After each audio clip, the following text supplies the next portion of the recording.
Décret D 2025 046 PRG CNRD SGG fixant la date du référendum en vue de l'adoption de la Constitution de la République de Guinée.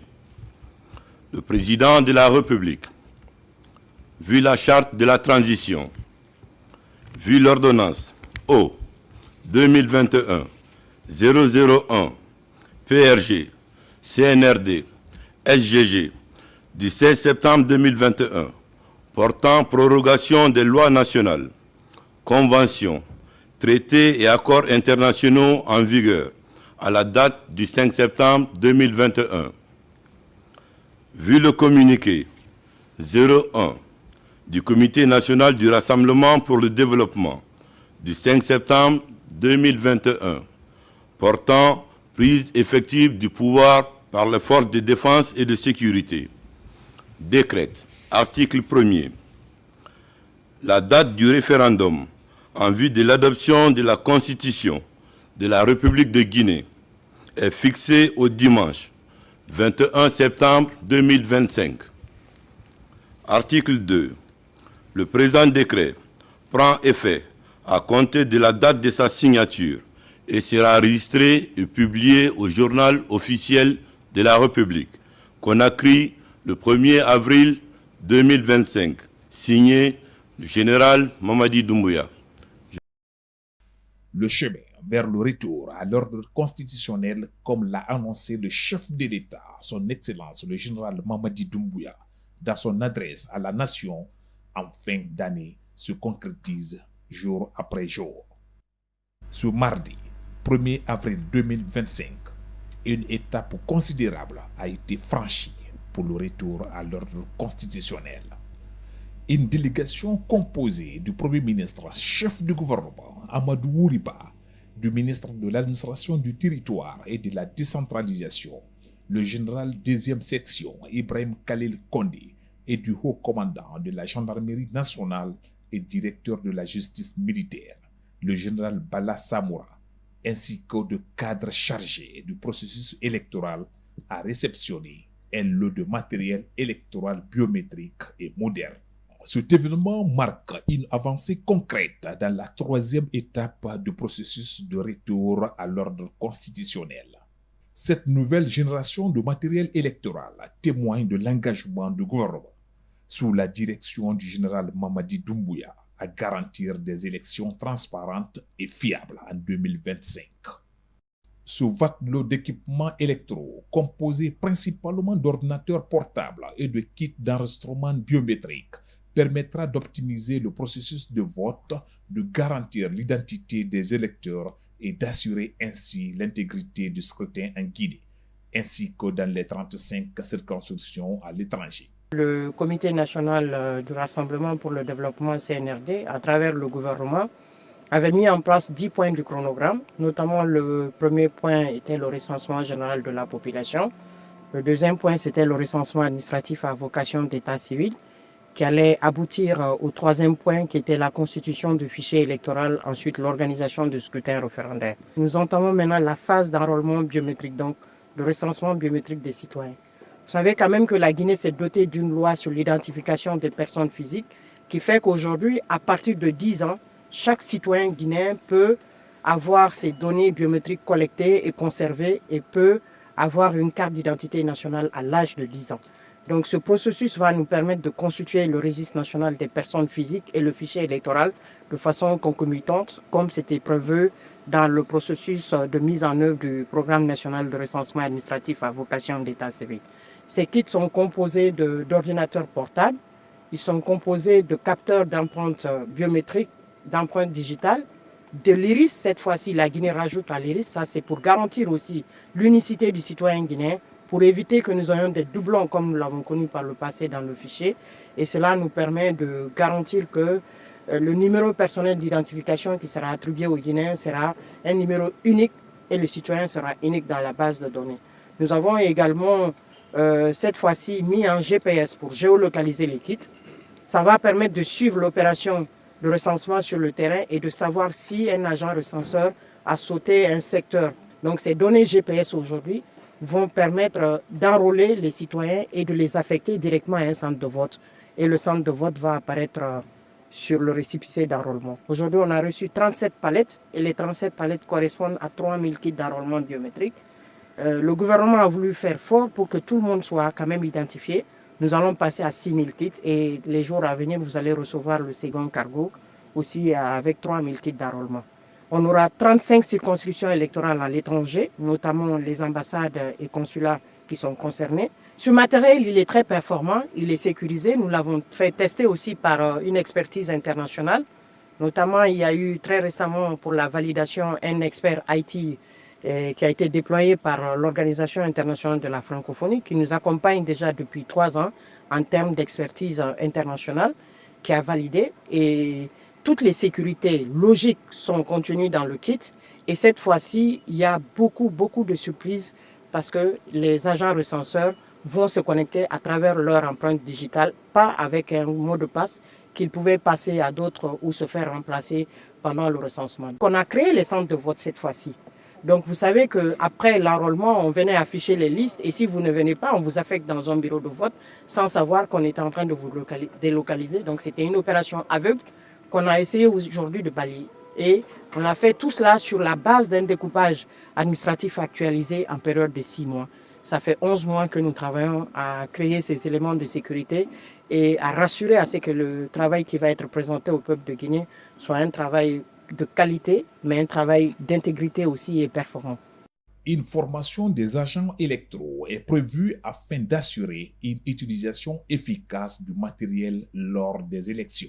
On avait déjà recruté les coordinateurs régionaux au niveau du PNRAVEC. Ils sont sur le terrain depuis plus de 6 mois. Il y a les coordinateurs préfectoraux qui sont des ingénieurs informaticiens qui ont commencé à travailler déjà sur le terrain. On a également les superviseurs qui sont sur le terrain, qui ont été évalués cette fois-ci et nous avons retenu les meilleurs. D'autres viendront compléter. Mais au-delà de ça, on aura quand même des équipes encore de renforcement, donc des équipes techniques de maintenance et d'appui au niveau des régions, au niveau des préfectures, mais également les officiers d'état civil seront là pour accompagner les citoyens qui n'ont pas d'actes à avoir les actes en lien avec les différents tribunaux et justice de paix de notre pays.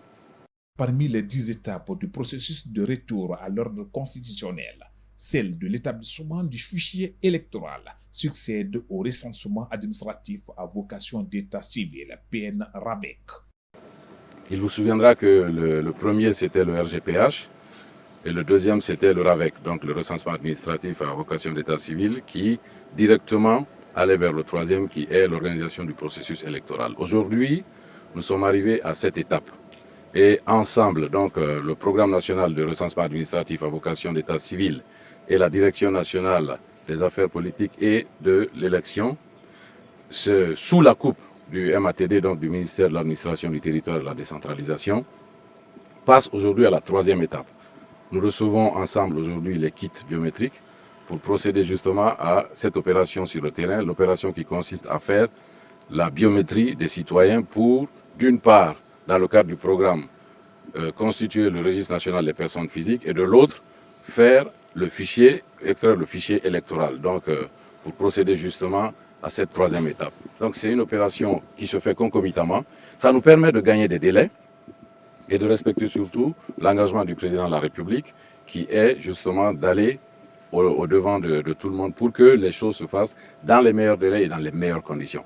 C'est une équipe soudée, le PNRAVEC et la DNAPAE, sous la conduite du MATD, qui aujourd'hui déroule ce processus. Cela prouve à suffisance qu'il y a une synergie d'action qui se crée et tous les paramètres sont pris en compte. Aujourd'hui, nous avançons, nous évoluons grâce à cette concomitance de nos opérations. Concernant la protection et la sécurité du matériel électoral jusqu'à son utilisation, le haut commandant de la gendarmerie nationale et directeur de la justice militaire, le général Bala Samoura, a donné des instructions claires au commandant de région de la gendarmerie afin d'assurer la sécurité de ces équipements sensibles. Pour sa part, le ministre de l'administration du territoire et de la décentralisation, le général 2e section, Ibrahim Khalil Kondé, s'est félicité de cette avancée majeure qui marque un tournant important dans le processus électoral. Vous savez, le 31 décembre dernier, le président de la République, le général d'armée Mamadi Doumbouya, a pris l'engagement devant le peuple de Guinée que l'année 2025 sera l'année des élections. Et aujourd'hui, c'est une fierté pour nous de vivre ce grand événement, celui de recevoir les kits d'enrôlement biométrique des citoyens. Le retour à l'ordre constitutionnel commence par la mise en place de la nouvelle constitution. Mais pour la mise en place de la nouvelle constitution, il faut voter, il faut le scrutin référendaire. Mais pour le scrutin référendaire, il faut produire des fichiers électoraux. Je suis très heureux aujourd'hui de recevoir les kits d'enrôlement biométrique des citoyens. C'est un grand honneur pour moi. Ça nous permet de respecter le délai que le président de la République a pris devant le peuple de Guinée. 2025 sera bel et bien une année électorale pour la République de Guinée, a déclaré avec conviction le ministre de l'Administration du Territoire et de la Décentralisation. Et je peux lancer un appel aux citoyens et citoyennes de Guinée de se mobiliser pour rejoindre les bureaux du recensement que se fait enrôler pour avoir la possibilité de voter pour son candidat. Et je voudrais rassurer les uns et les autres que la tenue des élections dans le courant du 2025 est certaine. Le Premier ministre, chef du gouvernement, a quant à lui souligné l'importance de la biométrisation du processus électoral, affirmant que cela garantirait non seulement la fiabilité et la transparence du scrutin, mais permettrait également de gagner du temps dans d'autres processus similaires à l'avenir. Il a ainsi lancé un appel à tous les citoyens et acteurs de la société à s'engager activement dans cette démarche. Nous attendions ce moment avec, impatience, parce qu'avec l'arrivée de ces kits, le processus réel sur le terrain pourra démarrer. Ça reconfortera, les équipes qui sont déjà déployées sur le terrain, et ça permettra au ministre de l'Administration du Territoire, avec ses équipes, d'engager le processus permettant la constitution du fichier électoral et en même temps à poursuivre, le recensement administratif à vocation d'état civil de la population. Ce que les gens doivent savoir, cette opération, elle est lourde actuellement. Mais à partir de maintenant, pour les années à venir, on ne va plus passer du temps à dire qu'il faut qu'on procède à un recensement pour avoir le fichier électoral. Le fichier électoral sera nourri au fur et à mesure, de l'évolution des âges, etc. Donc c'est une opération de départ qui permettra à la Guinée d'économiser du temps, d'économiser de l'énergie pour les prochaines élections futures que le pays aura organisées. Et de l'autre côté aussi, avec le PNRAVEC, c'est toute l'administration qui va changer. C'est une possibilité accrue à l'État d'avoir une bonne connaissance de ses citoyens, de pouvoir cibler ses politiques, toutes les politiques. Les citoyens sont appelés à se mobiliser, à avoir leurs documents. Parce que je dis, demain, un enfant qui doit aller à l'école, qui doit passer un examen, on lui demandera son numéro d'identification personnelle pour que le diplôme qu'il aura ne soit pas confondu avec le diplôme de quelqu'un d'autre. En d'autres termes, c'est toute la société guinéenne qui pourrait être de ce point de vue impactée par ce processus. Le gouvernement pourra maintenant mieux gérer ses politiques, que ce soit pour les affaires sociales, que ce soit pour l'éducation nationale, que ce soit pour tout, même les budgets, les impôts, les finances, même le registre des entreprises, le système bancaire. Donc c'est tout le processus de nos administrations qui vont évoluer. La réception de ce matériel électoral moderne est surtout l'illustration de l'engagement inébranlable du président de la République, son Excellence le général Mamadi Doumbouya, à restaurer l'ordre constitutionnel. sur sa vision éclairée, la confiance du peuple dans ses institutions renaît et un appel est lancé à chacun d'y participer afin de transformer cette opportunité en un véritable tournant historique. Vous avez la parole. Décret D 2025 046 PRG CNRD SGG fixant la date du référendum en vue de l'adoption de la Constitution de la République de Guinée.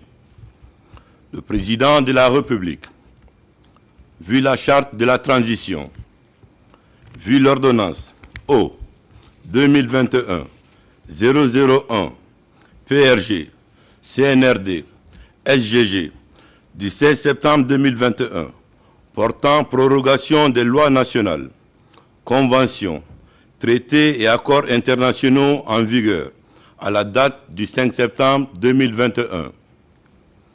Vu le communiqué 01 du Comité national du Rassemblement pour le développement du 5 septembre 2021 portant prise effective du pouvoir par les forces de défense et de sécurité, décrète, article 1er, la date du référendum en vue de l'adoption de la Constitution de la République de Guinée est fixée au dimanche 21 septembre 2025. Article 2. Le présent décret prend effet à compter de la date de sa signature et sera enregistré et publié au journal officiel de la République, Conakry, le 1er avril 2025, signé le général Mamadi Doumbouya.